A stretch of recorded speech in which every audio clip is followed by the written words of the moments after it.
In the summer of 1940, as Europe burned and Britain stood alone, Hermann Göring sat over a mountain of intelligence reports he believed would crush the Royal Air Force once and for all. His analysts had circled one aircraft again and again, treating it like the single key to Britain's survival: the supermarine Spitfire. Its photographs covered briefing tables. Performance notes filled entire margins. Pilots returning from early battles spoke about it in low, uneasy voices. To the Luftwaffe, the Spitfire was sleek, deadly, modern, the blade Britain would try to defend itself with. So Göring ordered everything aimed at it: its factories, its airfields, its squadrons. And somewhere in those same reports, barely noticed, sat another name: the Hawker Hurricane. A machine their intelligence dismissed as outdated, a fabric-covered leftover from an earlier era. German analysts wrote it off as a temporary stopgap Britain would soon abandon. Many believed it posed little threat to experienced Messerschmitt pilots. After all, how dangerous could a fighter be if parts of it were literally made of canvas? This wasn't just arrogance. It was based on what Germany saw at Dunkirk. When Spitfires first clashed with Bf 109s, the dogfights shocked the Luftwaffe. Suddenly, they faced a British fighter nearly equal to their own. Those reports raced back to Berlin, feeding the belief that Britain's entire defense system depended on Spitfires alone. British propaganda accidentally helped. Newspapers shouted Spitfire victories.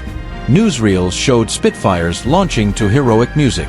German intercepts picked up the same message again and again: Spitfire, Spitfire, Spitfire. The Hurricane, almost invisible. What Germany didn't realize was the truth hiding behind those headlines. On July 10, 1940, the day historians mark as the start of the Battle of Britain, Fighter Command had 59 operational squadrons. But the breakdown would have stunned Berlin. 32 Hurricane squadrons, 19 Spitfire squadrons, the rest flying older Blenheims and Defiants. German strategy focused on destroying about one-third of Britain's real fighter strength, and they targeted the wrong third. Hurricane production had started in 1937, long before the Spitfire. It was simple, strong, and could be built by ordinary factories. Workshops at Gloucester, Austin Motors, even a Canadian plant in Montreal were turning them out. By August 1940, Britain was producing almost 2 Hurricanes for every Spitfire. But Spitfires were different: beautiful, complex, slow to build. Each curved metal panel required precision work, each rivet exact. Supermarine's factories could only produce so many, and expanding production took time. That meant Spitfires rolled out at about 70 per month, while Hurricane factories delivered more than 130. Air Chief Marshal Hugh Dowding knew exactly what this meant. He placed Hurricanes everywhere the Luftwaffe was likely to strike hardest. Airfields across the south, Tangmere, Biggin Hill, Kenley, Hornchurch, North Weald, were defended mainly by Hurricane squadrons. These weren't backup units. They were the backbone of Britain's defense. Meanwhile, the precious Spitfires were held in tighter, more focused groups, ready to strike where their speed and maneuverability mattered most. Germany never saw it, never imagined it, never planned for it. And as August approached, this single misunderstanding was about to cost the Luftwaffe far more than they realized. And that hidden truth, the truth Germany never saw, was about to hit them where it hurt most. Dowding understood something German intelligence had completely missed. Air battles aren't won by the fastest machine, but by having enough good machines in the right place at the right time. The Hurricane made that possible. It was easy to fly, steady in the air, and forgiving for rookies. New pilots could feel confident after roughly 15 hours of training. A Spitfire, with its sharper handling and heavier wing loading, needed nearly double that time. As the summer losses grew, this simple difference meant Hurricane squadrons could stay fully manned, while Spitfire units struggled to replace their casualties. But none of this appeared in the Luftwaffe's July planning folders. Their intelligence briefings obsessed over Spitfire performance.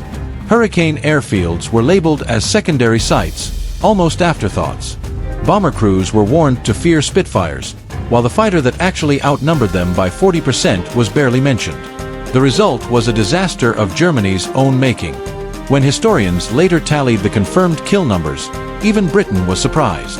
Between July 10th and October 31st, 1940, Hurricane squadrons destroyed 1,593 German aircraft, while Spitfires accounted for 1,043. The outdated fighter Germany ignored had scored 53% more kills than the very aircraft they had tried so desperately to wipe out. And these weren't inflated propaganda claims. The Air Ministry's verification system was famously strict, matching pilot reports with observer data, gun camera footage, crash sites, and even German archives recovered after the war. Shared kills were split. Only fully confirmed losses were counted. Even with that caution, the numbers held up. Month by month, the pattern stayed the same.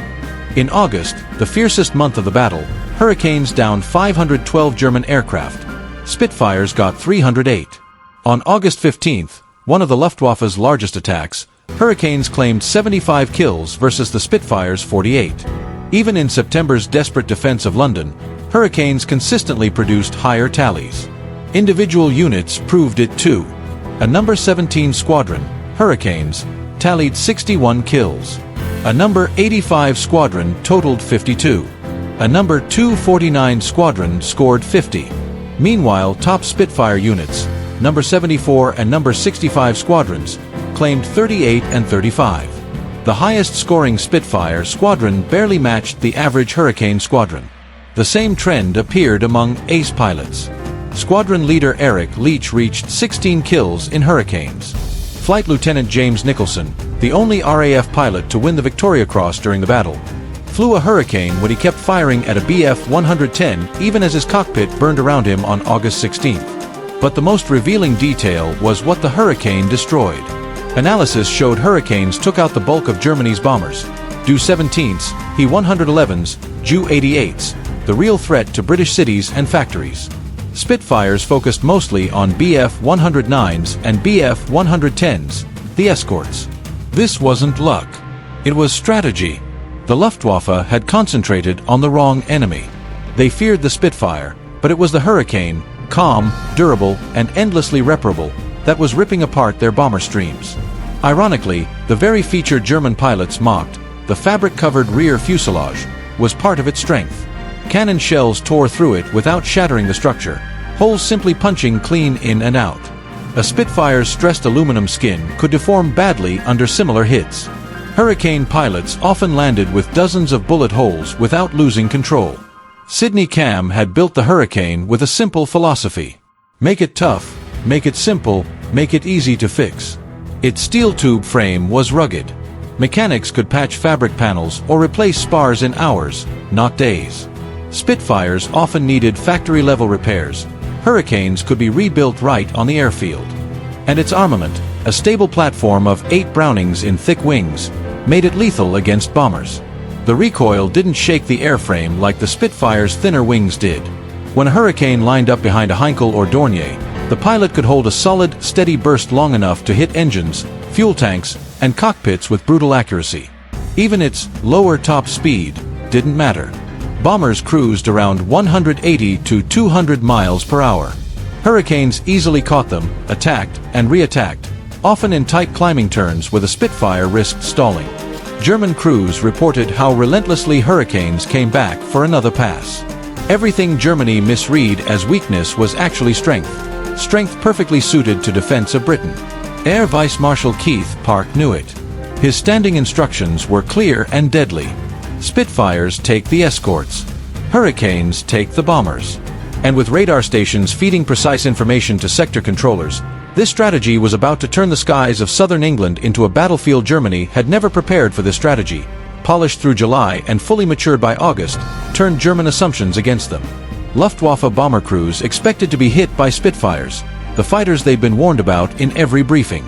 Instead, the Spitfires stayed thousands of feet higher, locking horns with Bf-109s, while Hurricanes swept into the bomber formations with little interference. The results became obvious in the major raids. On August 13th, Adlertag, Eagle Day, Germany launched massive coordinated attacks, believing sheer numbers would crush fighter command. But at Uxbridge, Park's controllers watched the radar plots unfold and executed their plan with precision. When Dornier Do-17s approached Eastcheach with Bf-110 escorts, No. 74 Squadron Spitfires climbed to engage the fighters, while Hurricanes from Numbers 111 and 151 squadrons hit the bombers from below. 7 Dorniers fell, and surviving crews insisted they'd been attacked by Spitfires, another misidentification that kept reinforcing German misconceptions. This misreporting happened constantly.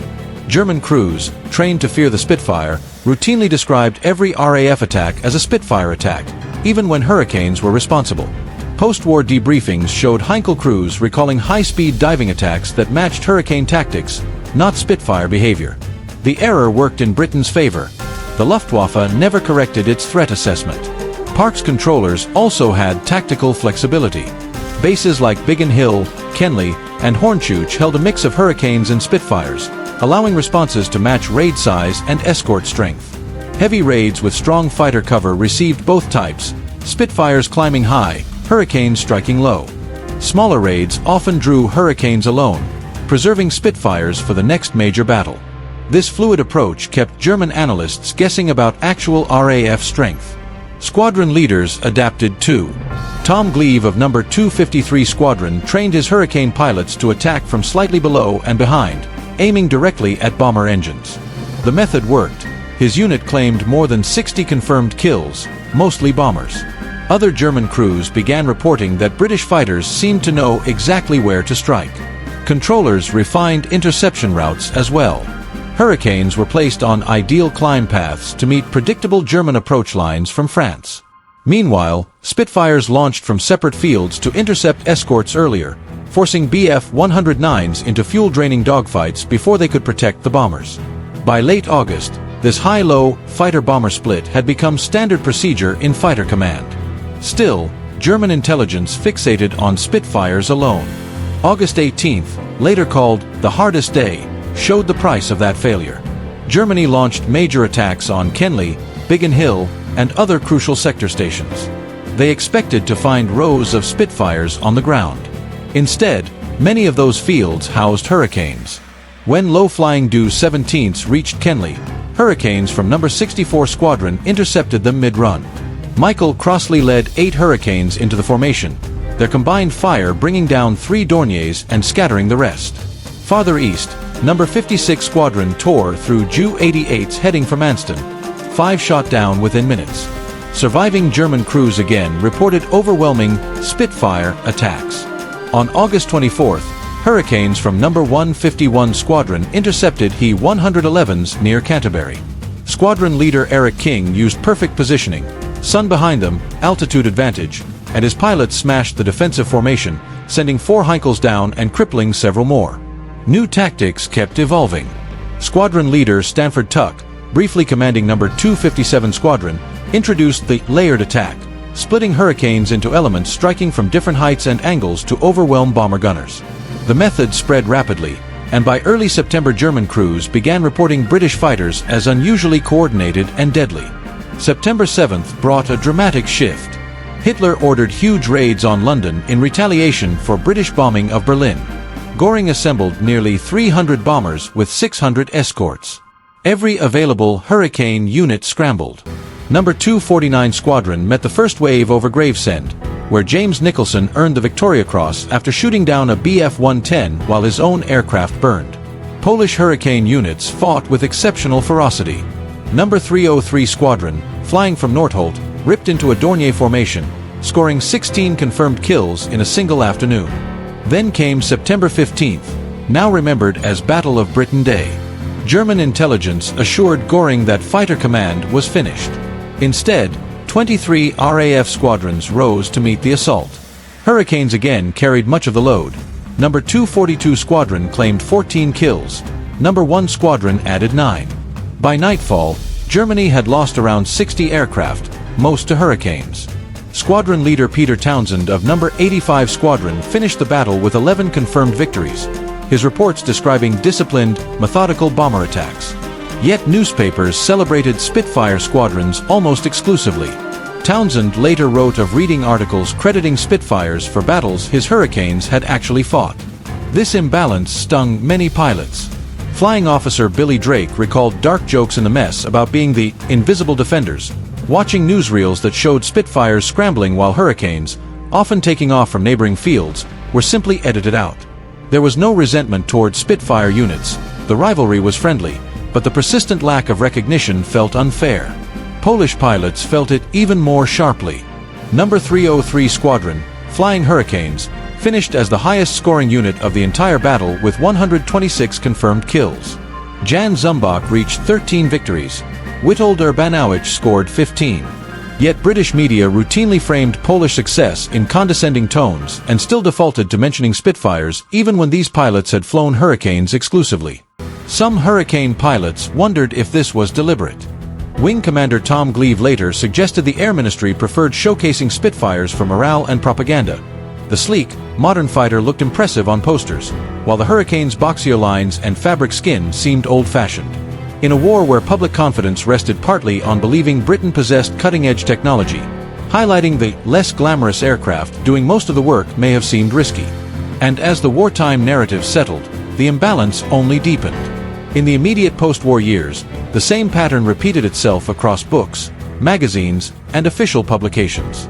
Early histories of the Battle of Britain, rushed into print while memories were still sharp, almost always placed dramatic Spitfire photos on their covers. Paul Ritchie's fighter pilot, 1941, acknowledged Hurricanes, but still elevated the Spitfire myth. Even Air Ministry pamphlets subtly leaned toward Spitfire-centric storytelling. Hurricane pilots gradually realized they were being written out of the very battle they had largely won. German intelligence failures had been rooted in basic methodological flaws. High-altitude reconnaissance aircraft photographed British airfields throughout July and August, but analysts misunderstood what they saw. Spitfires, with clean metal skins, showed up more sharply in photographs than partly fabric-skinned Hurricanes. This visual clarity skewed the numbers, making Spitfires appear more numerous and more important than they really were. Within the Luftwaffe's intelligence branch, confirmation bias took over. Once analysts convinced themselves the Spitfire was Britain's main defensive weapon, every new report was interpreted through that belief. Airfields housing mostly Hurricanes were still labeled Spitfire bases. Bomber crews who misidentified their attackers only reinforced the myth. The system simply lacked the ability, or willingness, to correct itself. Nazi propaganda worsened the distortion. Goebbels' ministry had spent years boasting of German fighter superiority. When Bf-109s met unexpectedly strong resistance, propaganda framed the Spitfire as an elite enemy fighter worthy of the Luftwaffe. That narrative seeped back into intelligence work. Hurricanes, rarely mentioned in propaganda, slipped into analytical obscurity. Senior leadership pressures further crippled objectivity. Goring repeatedly insisted that Britain had no more than 300 operational fighters. Any assessment contradicting him was dismissed as deception. Analysts soon learned to present data that matched his expectations. Reports showing large Hurricane deployments were quietly softened. Anything suggesting concentrated Spitfire strength received approval. Missed opportunities compounded the problem. Dozens of captured RAF pilots in July and August could have clarified the reality of Fighter Command's composition. Yet interrogators focused almost exclusively on Spitfires. When pilots mentioned Hurricanes, their statements were brushed aside as evidence of second-line units. Luftwaffe signals intelligence made similar mistakes. Radio intercepts clearly showed Hurricanes flying as often as Spitfires, but analysts filtered the information through pre-existing assumptions. The most damaging failure came from poor battle damage assessment. German intelligence never seriously examined which RAF fighters were actually shooting down bombers. Crew reports overwhelmingly blamed Spitfires, and intelligence accepted these claims without cross-checking squadron deployments or combat patterns. The misconception became self-sustaining. Correcting the narrative began slowly in the 1960s. Access to long-sealed RAF records allowed historians to analyze the full combat data for the first time. Researchers like Dennis Richards documented the true kill counts. Roughly 1,593 victories for Hurricanes compared with about 1,143 for Spitfires. Numbers that challenged 2 decades of popular myth. Francis Mason's detailed squadron studies in 1969 made the evidence undeniable. Still, public perception was slow to change. Publishers continued to rely on Spitfire-focused titles that sold more easily. As veterans aged, many spoke more openly about the imbalance. Peter Townsend's 1970 memoir directly addressed the marginalization of Hurricane pilots. Reunions and local newspaper profiles slowly reintroduced their stories to the public. Museums played a decisive role. When the RAF Museum at Hendon opened in 1972, curators intentionally presented Hurricane and Spitfire histories side by side, supported by clear statistical panels. Visitors finally saw the truth displayed with the aircraft themselves. Television documentaries of the 1980s and 1990s accelerated the shift, presenting first-hand accounts from both Spitfire and Hurricane pilots without the wartime propaganda filter. By the Battle of Britain's 50th anniversary in 1990, official commemorations openly emphasized the Hurricane's central role. Even the Queen Mother attended Hurricane Squadron memorial events, symbolic recognition long overdue. Today, aviation historians and enthusiasts fully acknowledge what contemporary reports obscured. The Hurricane carried the majority of the defensive workload. Modern air shows, museum exhibits, and new histories present the statistics plainly. The RAF's official interpretation now states the fact without hesitation. The irony remains stark. German intelligence obsessed over the Spitfire, an aircraft responsible for roughly 40% of their losses, while almost ignoring the unglamorous Hurricane that accounted for the other 60%. Underestimated by the enemy and overshadowed by its sleeker counterpart in British propaganda, the Hurricane nonetheless bore the weight of Britain's survival in 1940. After decades of myth, it finally stands recognized as the true backbone of the Battle of Britain's defense.